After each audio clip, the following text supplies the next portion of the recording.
तो आज की इस वीडियो में हम विश्व के प्रमुख ज्वालामुखी के बारे में पढ़ेंगे। पहले हम ज्वालामुखी से रिलेटेड कुछ बेसिक कंसेप्ट देखेंगे। उसके बाद में जो भी ज्वालामुखी एग्ज़ाम में पूछे जाते हैं उनको हम कवर करेंगे और लास्ट में प्रीवियस ईयर क्वेश्चन भी कवर करेंगे। तो ये कंप्लीट वीडियो होने वाली कीजिए। तो चलिए बिना देरी किए हुए वीडियो को शुरू करते हैं। तो चलिए वीडियो की शुरुआत करते हैं और सबसे पहले ये समझ लेते हैं कि ज्वालामुखी यानी वोल्केनो कहते किसे हैं। तो ज्वालामुखी भूपटल पर वह प्राकृतिक छेद या दरार है जिससे होकर पृथ्वी का पिघला पदार्थ यानी कि लावा, राख, भाप तथा अन्य गैसें बाहर निकलती हैं। तो अभी आगे हम देखेंगे कि लावा किसे कहते हैं, मैग्मा किसे कहते हैं, पर पहले आप ये समझ लीजिए कि पृथ्वी के भूपटल पर जो प्राकृतिक छेद या दरार होता है उसमें से जो पृथ्वी के अंदर का पिघला हुआ पदार्थ बाहर निकलता है उसे हम ज्वालामुखी कहते हैं, जैसा कि आप इमेज में देख रहे हैं। और ज्वालामुखी क्रिया में सबसे अधिक कौन सी गैस बाहर निकलती है? तो ज्वालामुखी क्रिया में सबसे अधिक जल वाष्प गैस बाहर निकलती है।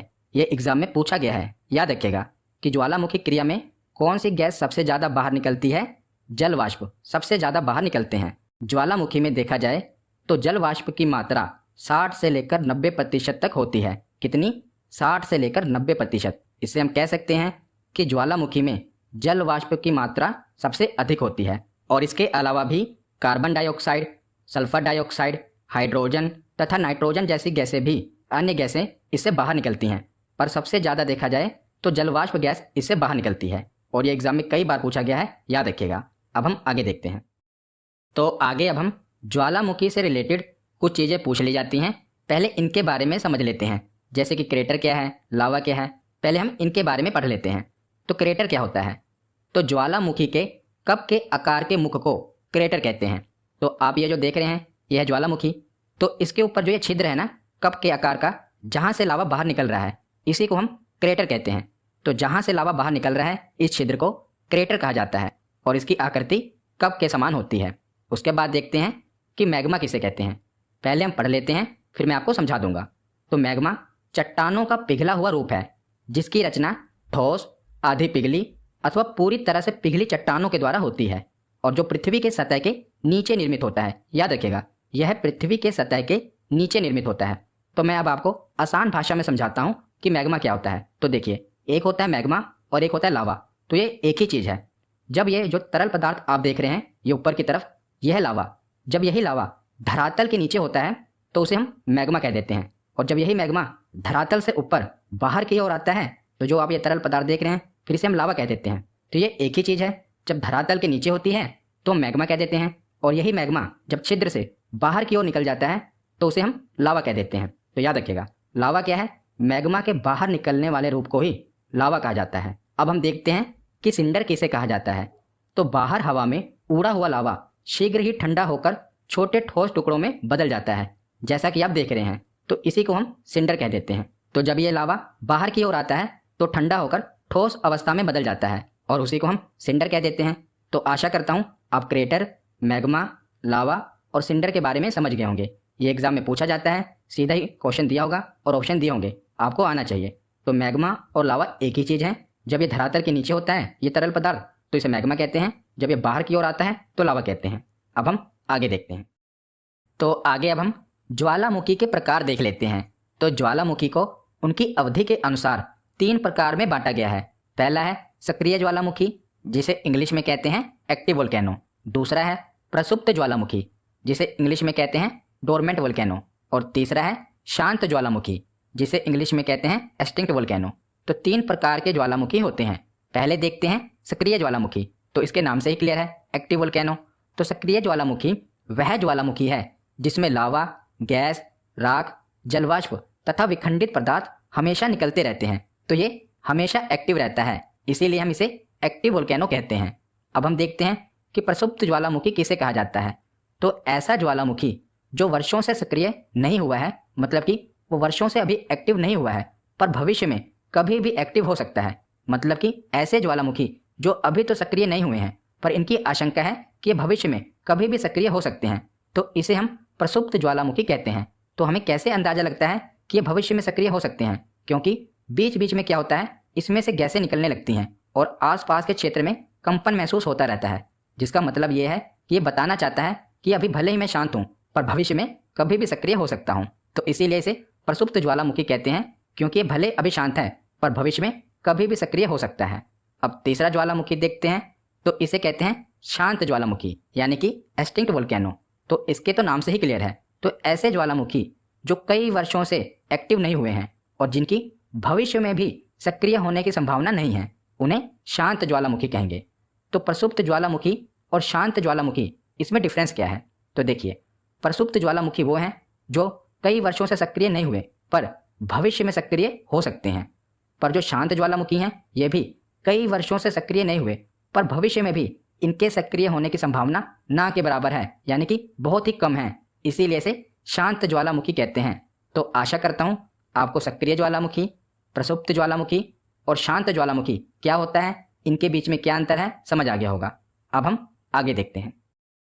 तो आगे आप जो ये मैप में रेड लाइन देख रहे हैं, घोड़े के नाल की आकृति के समान, इसे अग्निवलय कहते हैं। इंग्लिश में fire ring of the Pacific कहा जाता है। तो इसे अग्निवलय क्यों कहा जाता है? क्योंकि कुल सक्रिय ज्वालामुखी यानी कि एक्टिव वोल्केनो का अधिकांश प्रशांत महासागर के तटीय भाग में पाया जाता है, यानी कि सबसे अधिक सक्रिय ज्वालामुखी अमेरिका एवं एशिया महाद्वीप के तटों पर स्थित है। तो ये प्रशांत महासागर है और इस तरफ अमेरिका महाद्वीप है और इस तरफ एशिया महाद्वीप है। तो इसी के जो ये आप देख रहे हैं, ये जो पूरी लाइन है, यहाँ पर बहुत से सक्रिय ज्वालामुखी हैं, इसीलिए इसे अग्निवलय का नाम दिया गया है, जिसे इंग्लिश में कहा जाता है fire ring of the Pacific. तो एग्जाम में आपसे पूछा जाएगा कि fire ring of the Pacific यानी कि अग्निवलय किस महासागर में स्थित है? तो ये कौन से महासागर में स्थित है? प्रशांत महासागर में स्थित है। और अगर आपसे पूछा जाए कि किन महाद्वीपों के तट पर स्थित है, तो कौन से महाद्वीपों के तट पर स्थित है? एशिया महाद्वीप और अमेरिका महाद्वीप। याद रखिएगा, ये अमेरिका और एशिया महाद्वीप के तट पर स्थित है और प्रशांत महासागर में स्थित है। ज़्यादातर एग्जाम में महासागर पूछा जाता है, तो कौन सा महासागर है? प्रशांत महासागर।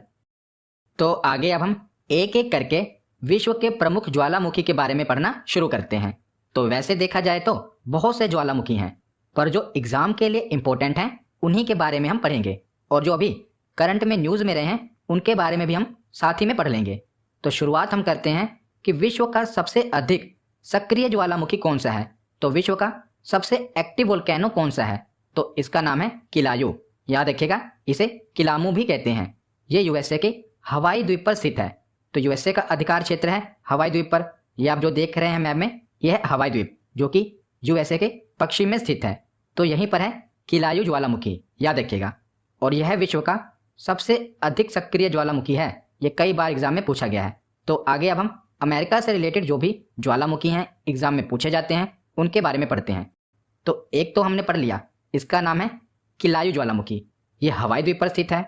और दूसरा ज्वालामुखी है मोनोलोवा, ये भी अमेरिका के हवाई द्वीप पर ही स्थित है। तो अमेरिका के हवाई द्वीप पर दो ज्वालामुखी हमें याद रखनी है, एक है किलायू और दूसरा है मोनोलोवा। तो ये हवाई द्वीप पर स्थित है। और तीसरा जो कि अमेरिका में ही है और ये भी एग्जाम में पूछा जाता है, इसका नाम क्या है? Saint Helens. तो तीन ज्वालामुखी हो गए, किलायू, मोनोलोवा और सेंट हेलेंस। तो किलायू तो आपको याद ही रखना है क्योंकि यह विश्व का सबसे अधिक सक्रिय ज्वालामुखी है। अब हम देखते हैं कि मोनोलोवा और सेंट हेलेंस ये भी इंपॉर्टेंट हैं, इन्हें कैसे याद रखेंगे? तो देखिए, अमेरिका को आप रिलेट करेंगे अमीर से। अमेरिका अमीर रिलेट हो रहा है ना, और वैसे भी देखा जाए तो अमेरिका एक अमीर देश है, तो अमेरिका को रिलेट करेंगे अमीर से। और मोनोलोवा में क्या है? मोनो, तो मोनो को रिलेट करेंगे मनी। और सेंट हेलेंस में क्या है? सेंट, तो सेंट को हम परफ्यूम वाले सेंट से रिलेट करेंगे। तो जो अमीर लोग होते हैं उनके पास मनी तो होगी ही, जाहिर सी बात है कि अगर वो अमीर हैं तो उनके पास मनी होगी।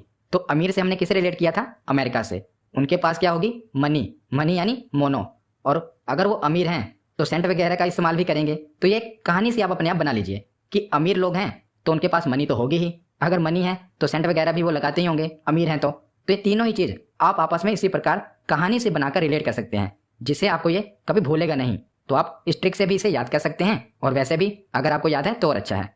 तो तीन ज्वालामुखी हो गए, किलायू, मोनोलोवा और सेंट हेलेंस। ये तीनों ही संयुक्त राज्य अमेरिका में हैं। अब हम आगे देखते हैं। तो अमेरिका के बाद आगे हम आते हैं इटली पर। तो इटली में भी आपको तीन ही ज्वालामुखी याद रखने हैं। पहला कौन सा है?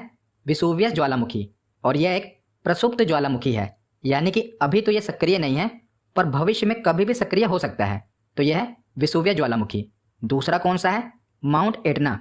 ये बहुत ही ज़्यादा इंपॉर्टेंट है, मोस्ट इंपॉर्टेंट। एसएससी के एग्जाम में तो कई बार पूछा गया है कि माउंट एटना ज्वालामुखी किस देश में स्थित है? तो ये इटली में स्थित है, याद रखिएगा। और ये एक सक्रिय ज्वालामुखी है, तो बहुत ही ज़्यादा इंपॉर्टेंट है और इसे याद रखना भी बहुत ही ज़्यादा आसान है। तो मैं आपको एक ट्रिक बताऊंगा जिससे आप इसे कभी नहीं भूलोगे। तो इसकी ट्रिक क्या है? तो इंग्लिश में हम वर्ब पढ़ते थे ना, तो वर्ब की 3 फॉर्म्स हम पढ़ते थे, जिसमें से ईट की सेकंड फॉर्म क्या होती थी? तो ईट की 3 फॉर्म होती थी। पहली क्या होती थी? ईट, एट, ईटन। पढ़ा है ना आपने भी, ईट, एट, ईटन। तो देखिए इटली में क्या है? ईट, इसे हम रिलेट करेंगे ईट। और एटना में क्या है? एट, यानी कि एट, तो ईट, एट। दूसरी वर्ब क्या हो गई? ईट की, एट। तो इसी से आप रिलेट करके याद रख पाएंगे। ईट, एट, ईटन होता है ना, तो इटली में है ईट और एटना में है एट। तो इसी से रिलेट करके आपको हमेशा ये याद रहेगा। जब देखिए आप क्वेश्चन लगाएंगे ना, तो आपको कभी नहीं भूलेगा। और ये बहुत ही ज़्यादा इंपॉर्टेंट है, एसएससी में कई बार पूछा गया है। तो माउंट एटना ज्वालामुखी कहाँ पर है? इटली में है।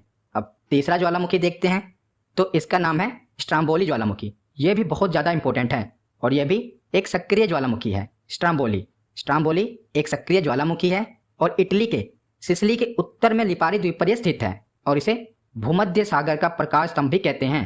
किसे? स्ट्राम्बोली को। तो एग्जाम में यह पूछा जाता है कि भूमध्य सागर का प्रकाश स्तंभ किसे कहते हैं? तो स्ट्राम्बोली ज्वालामुखी को कहा जाता है। तो इसे प्रकाश स्तंभ क्यों कहा जाता है? क्योंकि एक सक्रिय ज्वालामुखी है और लगातार इसमें विस्फोट होते रहते हैं और यह भूमध्य सागर में स्थित है। तो रात में अगर हम देखेंगे ऊपर से, तो लगातार इसमें विस्फोट होने के कारण पूरा जो अगल बगल का एरिया है, मतलब कि पूरा भूमध्य सागर ज़्यादातर एरिया प्रकाशित रहता है, क्योंकि लगातार इसमें विस्फोट हो रहा है और लगातार इसमें से तेज प्रकाश निकल रहा है, जिस कारण देखने से ऐसा लगता है एक लाइट हाउस की तरह। इसीलिए इसे क्या कहा जाता है? भूमध्य सागर का प्रकाश स्तंभ कहा जाता है। और याद रखिएगा एग्जाम में ये पूछा जाता है कि स्ट्राम्बोली ज्वालामुखी कहाँ पर स्थित है, तो ज्यादातर ऑप्शन में भूमध्य सागर दिया होता है। वैसे तो इटली के द्वीप पर स्थित है, पर है कहाँ पर? भूमध्य सागर में है। जो ये आप मैप में देख रहे हैं यही है भूमध्य सागर और यहीं पर स्ट्राम्बोली ज्वालामुखी स्थित है।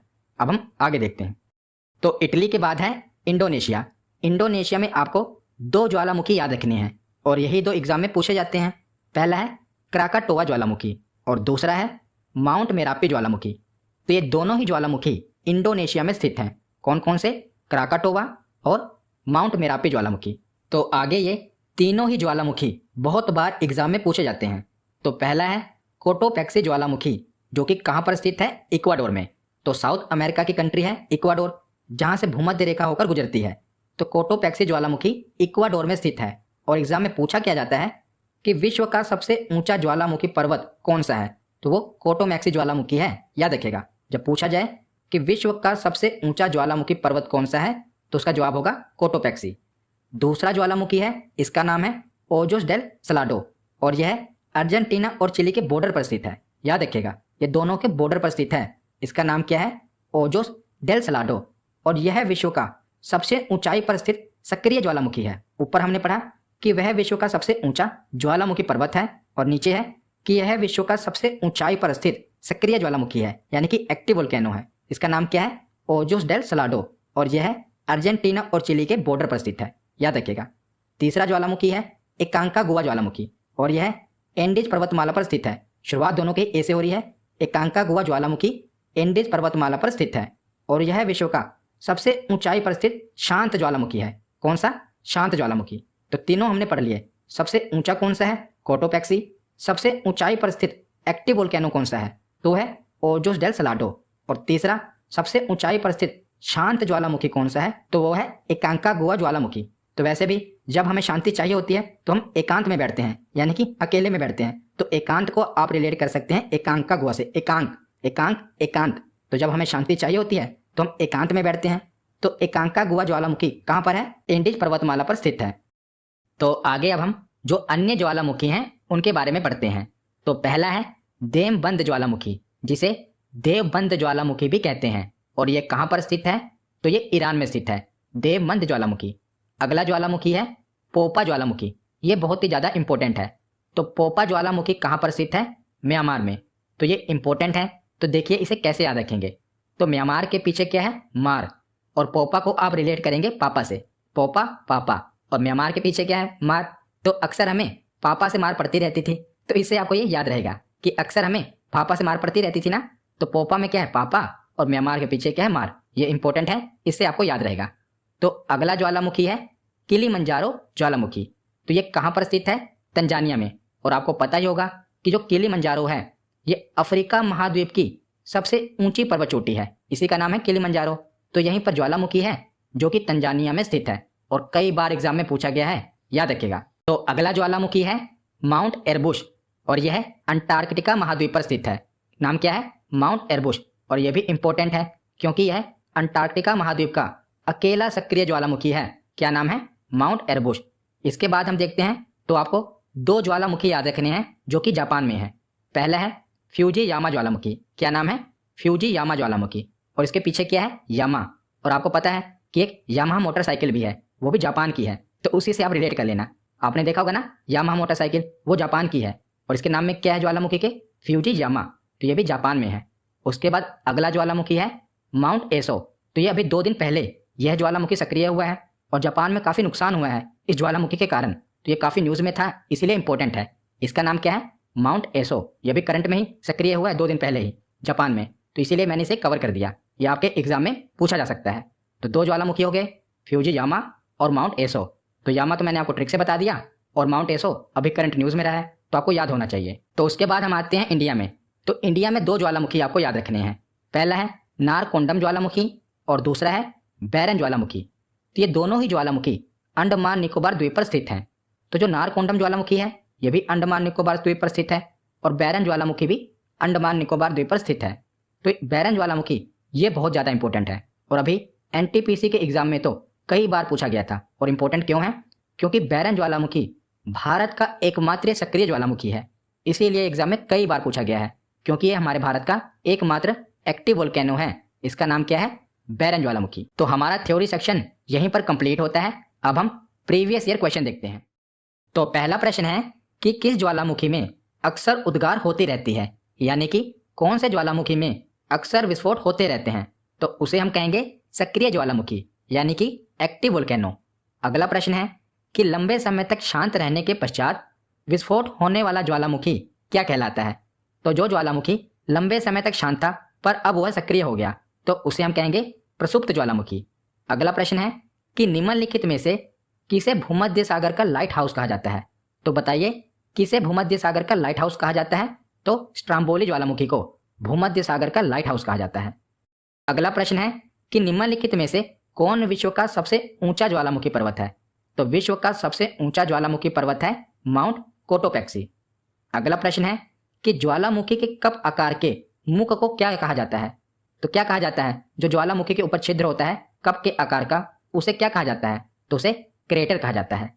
अगला प्रश्न है ज्वालामुखी रिंग ऑफ फायर या घेरा किस महासागर में स्थित है? तो जिसे मैंने आपको बताया था ना, ring fire of the Pacific, यानी कि अग्निवलय।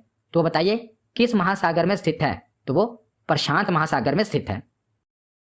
अगला प्रश्न है कि संसार का सर्वाधिक सक्रिय ज्वालामुखी कौन सा है? तो सबसे पहले हमने इसके बारे में ही पढ़ा। तो संसार का सबसे सक्रिय ज्वालामुखी कौन सा है? किलायु ज्वालामुखी, जो कि अमेरिका के हवाई द्वीप पर स्थित है। अगला प्रश्न है स्ट्राम्बोली तथा एटना ज्वालामुखी किस देश में स्थित है? तो 8 आ रहा है इसमें, बताइए। इटली। इसका सही जवाब होगा इटली। तो इटली में ही ये दोनों ज्वालामुखी स्थित हैं, स्ट्राम्बोली और एटना। अगला प्रश्न है अंटार्कटिका महाद्वीप का एकमात्र सक्रिय ज्वालामुखी कौन सा है? तो इसका नाम क्या है? माउंट एरबुश। ये अंटार्कटिका महाद्वीप का एकमात्र सक्रिय ज्वालामुखी है। अगला प्रश्न है कि निम्नलिखित में से कौन सा युग्म सुमेलित नहीं है, आपको बताना है। तो पहले है एटना ज्वालामुखी, तो ये तो इटली में है, हमने पढ़ा था, सही होगा। आगे है फ्यूजीयामा, ये भी जापान में स्थित है, ये भी सही है। उसके बाद है पोपा, तो ये भी म्यांमार में है, हमने ट्रिक से पढ़ा था। उसके बाद है क्राकाटाओ, तो ये मलेशिया में नहीं है, हमने पढ़ा था ना कि क्राकाटाओ कहाँ पर है? इंडोनेशिया में है, तो ऑप्शन डी सही होगा। आज का आखिरी प्रश्न है कि किलिमंजारो पर्वत निम्न में से किस महाद्वीप में स्थित है? तो ये अफ्रीका महाद्वीप में स्थित है। मैंने आपको बताया था कि अफ्रीका महाद्वीप की सबसे ऊंची पर्वत चोटी कौन सी है? तो किलिमंजारो। तो आज की ये वीडियो यहीं पर खत्म होती है। कैसी लगी ये वीडियो कमेंट सेक्शन में जरूर बताना।